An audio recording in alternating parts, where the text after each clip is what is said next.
I'm so glad you're here. I'm Victoria, and today we are going to make gluten-free hamburger buns. Now you may be saying to yourself, well, why do I need a hamburger bun? I have bread. And I'm like, yeah, okay, bread will work for a sandwich, gluten-free bread will work for a hamburger, but it's just not a hamburger without a hamburger bun. And the glutenful people, they have hamburger buns, so why shouldn't we have hamburger buns too? And they're not just for a hamburger. You can make a sandwich on them, just about any sandwich, a chicken sandwich, a pulled pork sandwich. You gotta have a hamburger bun. And if you're like me, you've probably become accustomed to lettuce wrap hamburgers, which, don't get me wrong, I really like those, but sometimes I really just want a bun. So let's make some hamburger buns, and we're gonna jump right in. So I want to let you know that the full recipe, the link to it, is in the description below. And if you've seen our sandwich bread recipe or have tried it, which here's a link right here if you haven't seen it or tried it, this recipe is very much like that with a little bit of a difference. So you're going to want to use this recipe rather than the sandwich bread recipe to ensure that you have a really good outcome. So I have all of the dry ingredients, the flours and the supplemental ingredients in the mixer bowl right now. And then I have another bowl standing by with all the wet ingredients, the egg, the honey, the oil, the vinegar, and the egg whites. And so now what we need to do is we need to make our water. And I say make our water because we use carbonated water for everything we bake to give the baked good a much more air. It needs that because it's gluten-free. And so you have two choices with your carbonated water. You can make your own carbonated water with a soda stream, which is I'm about to do here shortly, or you can go to the store and buy club soda and use that as your water, but you're going to have to heat that up because we need water at 110 degrees so we can activate our yeast. So you'll just want to put it in the microwave and temp it periodically till you get to 110. Okay, so the first step when you're making your own water in the soda stream is to temp the water coming out of the tap to around 110. This is a little warm, so I'm going to turn it down a little. There we go. Okay, that is the temperature I want. Then I'm going to fill the soda stream bottle all the way to the line. And then I'm going to make the water.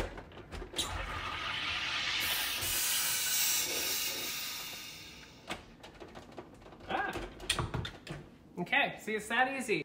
Okay, so now that we have our carbonated water, I don't know where that came from, I'm going to pour the amount in the measuring cup here.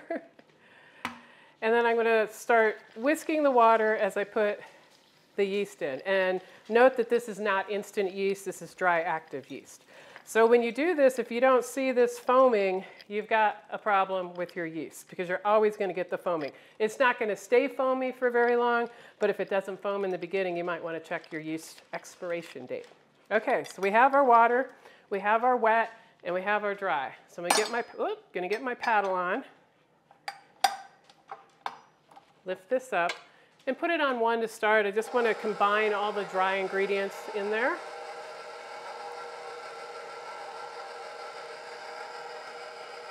Okay, and now I'm going to slowly add in the wet ingredients.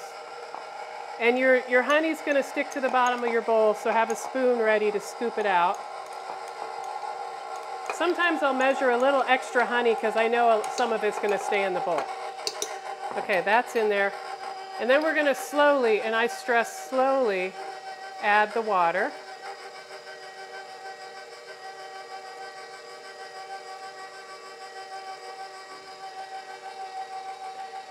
And let it, and once it starts incorporating, we can turn it up 1.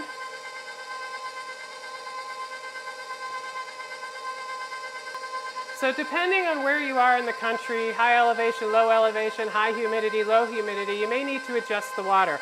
I started with 2 cups, and I'm seeing what it looks like, and it's a little thick, so I'm going to add a little bit more.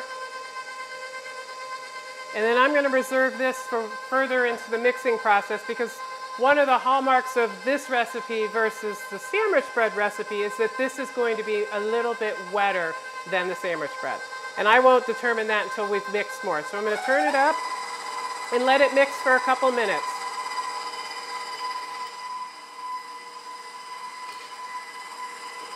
Okay, it hasn't mixed for long, and I already know by looking at the dough that I'm going to add the rest of this water. So I turned it off. Now you don't have to turn it off, just one at the highest, because otherwise it'll splatter all over you. And the rest of the water is going in. And then once that's incorporated into the dough, I'll bring the speed up. And now we're going to mix for about 2 minutes at this speed.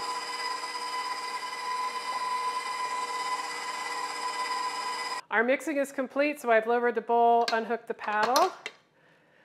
And gluten-free dough is very, very sticky, and this is no different. So I've got a bowl here of hot water, so I'm sticking my hand in hot water because that helps with the stickiness so I can get the dough off. And as if you can see, if you've seen the sandwich bread recipe, this dough is thinner, almost closer to a batter consistency. And that is needed because with the bread, you need a thicker dough because you've got so much volume, and a thinner dough will just create too much volume, and you have all this over rising, and it's a complete mess, trust me. So because we don't have as much volume with a hamburger bun, we need more water to give us more rise. So that's kind of the whole gist of the concept. So now what we're going to do is we're going to let this rise in a bowl. But before we do that, I want to show you what this dough should look like. It should be very silky and soft to the touch, almost like a wetter frosting. And as you can see, it's not a batter because it's not coming off. It's still a little thick, but you'll feel, like I said, if you've made our sandwich bread, you'll feel the difference. But it's beautiful and silky, and there's no graininess, there's no globs of anything. It's just absolutely wonderful. Okay, so the only thing we need to do before we put this plastic wrap on and get it on the stove is, and I'm dipping my spatula into the water, is we want to scrape down the edges in the bowl just to make sure that it makes a nice little pile in here so we get a better rise. There's no technique here, you're just literally scraping down. And so once you have it scraped down, then you can put the plastic wrap on top of it, and you should be good to go. Whoops.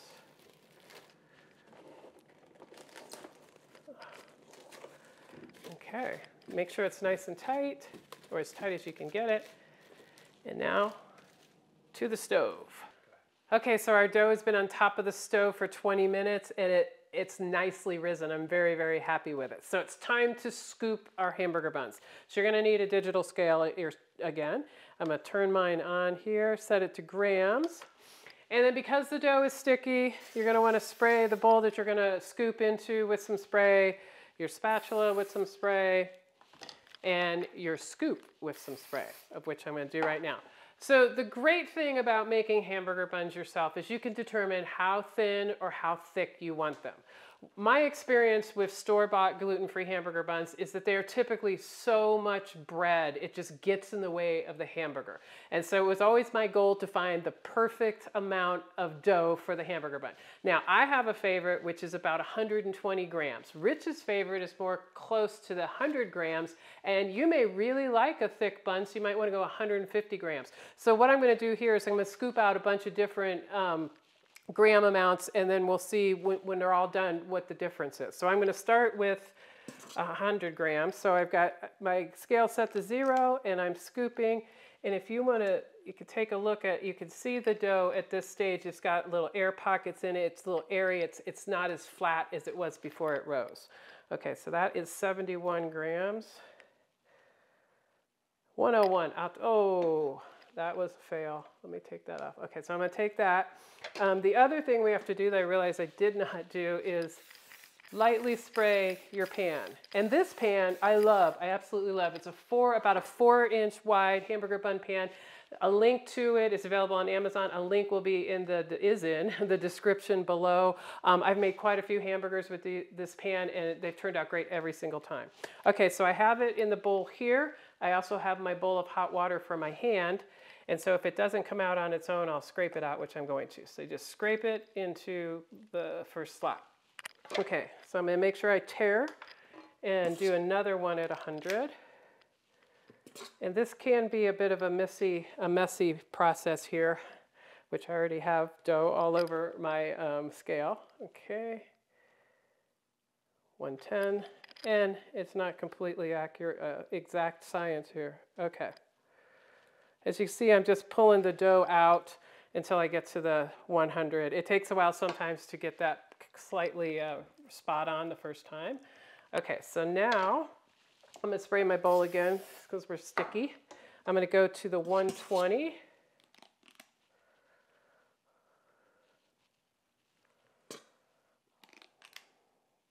Okay, there we go. That's pretty good. I'm gonna do 2 120s. Whoops, forgot to tear. Don't do that. But if you notice, take it out and tear. Otherwise, you're going to have a really big bun.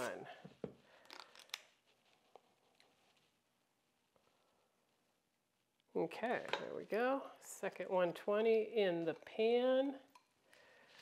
Okay, I need to spray my scoop a little. Okay, I'm tearing. Now we're going to go for the 150.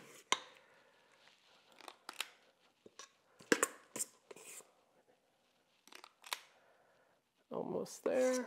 Okay,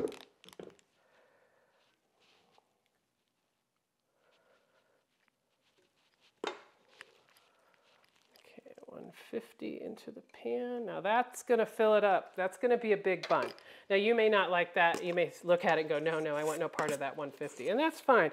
Or you might decide you want an even smaller bun and you can go with like an 80. Just, I encourage you to experiment because that's the fun in all this. And it makes it very personalized. And everybody in your family may have a different like as well. So that allows you to make everybody's bun the way they want it. Okay, so you're probably going to have, depending on which gram amount you use, you're going to have a little dough left, but it's very negligible, so you won't feel like you're wasting anything. Okay, so the next step, and this is an important step, is we're going to take the pan and we're going to shake. We're going to shake one direction. Going to shake the other direction. The goal here is to spread out the dough. I even do a little kind of circular thing. And if you see that anything's sticking up a little more than you want, just get in there with your finger and kind of pat it down. You don't want to push too hard. You don't want to disturb this dough too much. Okay, I think that looks good. These are going to come out, and you'll see that later, very artisan looking, which I absolutely love. Hamburger buns that are smooth on the top without any blemishes or anything. To me, they don't look real. I like my hamburger bun to look like it was baked in the oven. So now I'm going to put these on top of the stove again, but this time for only 15 minutes.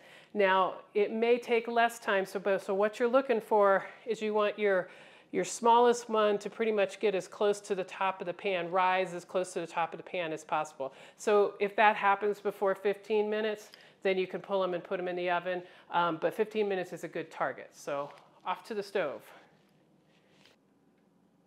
Okay, go. Okay, so when you're on the stove at this stage, these could rise really quickly if you've got the hamburger buns really close to the heat source. So on my stove, the heat really comes out. It comes out here and here. So I've got this back here. So these back two are going to probably rise faster. So halfway through this process, I'm most likely going to flip it around. So you're going to want to keep your eye on it and see how things are rising. I'm going to leave it here and then I'll flip it. But I'm going to put my timer on right now and then check it in a few minutes. Okay, so it's been 15 minutes, and I'm going to tell you, in baking, especially when rising gluten-free anything, there's judgment calls to be made. So this is the 150, the 120, and the 100, and they definitely have risen in the 15 minutes. These are at the top. These quite aren't at the top, and that's okay. That was just kind of like the max where we wanted them. But I see a rise, so it's telling me they're good to go into the oven. And the reason this step is so important, this second rise, is because you don't want that rise to happen in the oven. That's called an oven spring. You're always going to get an oven spring, which you will see with these. But if you get too much of an oven spring, 9 times out of 10, when you pull them out of the oven, they're going to kind of, not flatten, but they're going to deflate. So you want to get most of your rise outside of the oven. But now we're going to put them in here at a 400-degree oven, depending on your oven temperature and altitude, anywhere from, I'm going to say, 15 to 25 minutes. And go. Okay, so the buns have been in the oven for 15 minutes and they look done to me, so I went ahead and temped the biggest one, and it's temping at 201. So your target would be 200 to 201 if you didn't want to just eye it. So they're good to come out of the oven right now. Get my temp out here. Oh, they look amazing. Okay, so these look fantastic. A couple things I would like to point out. I'm going to go ahead and flip them out of their pan onto my cooling rack. Sometimes I flip them, sometimes I just grab them. I'm going to grab them because I don't want to flip them all over the floor. Okay. Ah, they are a little warm. Okay, we're all out here. Okay, a few things I would like to point out. These are our 100, these are our 120, and these are our 150. These are big buns. And sometimes this is very, very normal with gluten-free buns.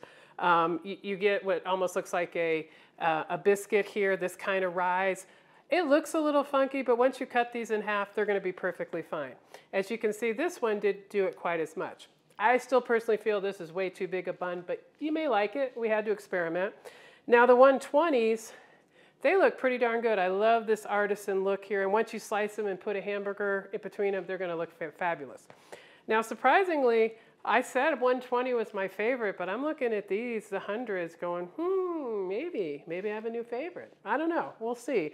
But for now, I can't cut them. I really want to cut them so I can show you what it looks like in the inside. But if I cut them now, it's going to be a complete mess. They're much too hot. So I'm going to let these cool, and then we're going to come back, cut them, and see how amazing the inside's going to look. Okay, our buns are cool. To be honest, I took this entire rack and put it, we have a chest freezer, I put it in there for about 5, 7, maybe 10 minutes or so that they would chill a little bit quicker. You can do that, or you can just be patient, which I am not, and just let them chill, cool off at room temperature. Okay, so this is, I believe this is the, the 100. And so I've sliced it. It's still a little doughy because it is not as cool as it could be, but you can see how absolutely beautiful that interior looks. You can see all the airiness in there. This is not going to be a dense bun. It's not going to be hard. It's not going to be any of those things you may have encountered with other gluten-free buns. And then this is the big boy. Still looks not dense, very airy on the inside.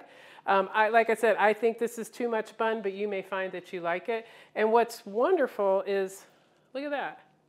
We can bend the bun. It's soft, it's pliable, but it's very, very sturdy at the same time. And that's what you want in a hamburger bun. So I'm going to take the big boy here, and I'm just going to try it without anything on it and see what our taste is.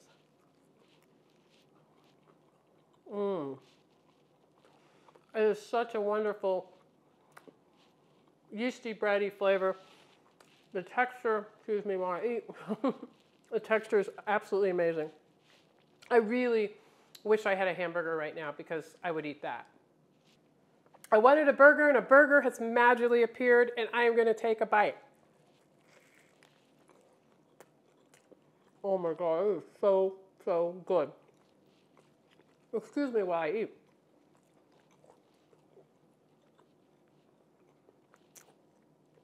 One of the main things you want to look for in a gluten-free hamburger bun is it going to stay together when I eat my hamburger? So I've taken a bite or so out of this. It's not going anywhere. It's very durable, which is a weird term to use in relation to any baked good. But in gluten-free, and if you've eaten gluten-free hamburger buns, you know that that makes sense. It's like, is it going to crumble? Is it going to be soppy with moisture and fall apart? That's what you want to know, because believe me, I've had my share of hamburgers with gluten-free buns that, I mean, really, I'm just eating the burger because the bun just, you know, it just fell apart. There was just no eating it. But this one, no, these buns are not going to do that for you. They're going to stay together for you, and they're going to be absolutely delicious. And the mouthfeel of the bun itself is going to remind you of a traditional hamburger bun, a glutenful hamburger bun. I think you're going to love these. So thank you so much for watching. I really appreciate it. I can't wait for you to make these at home for yourself and your family. If you have any questions, there's a link below to a contact form that you can ask me any baking question you may have. The full recipe link is also below, as well as the link to the hamburger bun pan that I used. So you're probably asking yourself, are you going to be doing hot dog buns too now that you've done hamburger buns? And you know what the answer to that question is? Yes, I am, because I love hot dogs. And being gluten-free, that's one of the things you miss because there really aren't that many hot dog bun options out there. So if you see the link to the video, to the hot dog bun video right here, that means I've done the video already. If it isn't, that means I haven't. So you'll definitely need to subscribe and enable notifications so you'll be one of the first to know when that video hits. And if you like this video, please hit like. We really appreciate it. Again, thanks so much for watching, and until next time, happy eating.